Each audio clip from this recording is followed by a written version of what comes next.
আসসালামু আলাইকুম, welcome back to my channel. আজকের পর্বে তৈরি করে দেখাবো কাঁঠাল বিচির ঝরঝরে ভর্তার রেসিপি।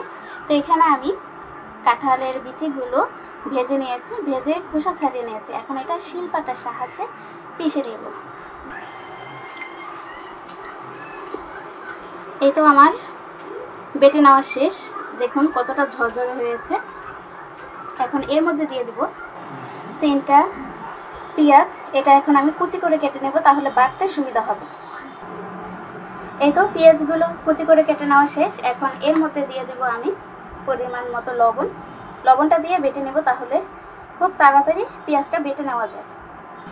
এই তো আমি লবণ দিয়ে বেটে নিচ্ছি। তো লবণ দিয়ে বেটে নিলে খুব সহজে বেটে নেওয়া যায়। তো পেঁয়াজটা আমি আধা বাটা করে বেটে নেব।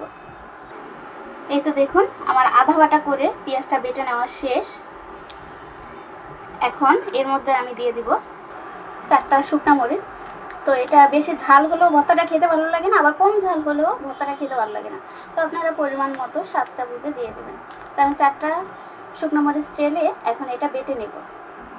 দেখুন আমার মরিচগুলো বেটে নেওয়া শেষ। এখন আমি সব কিছু একসাথে ভালো করে মিক্স করে নেব।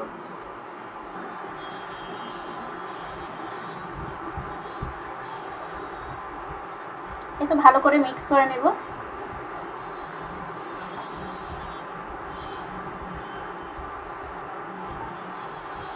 আর অল্প একটু মিক্স করে নেওয়ার পরেই এখানে আমি দিয়ে দিব কিছুটা ধনিয়া পাতা কুচি।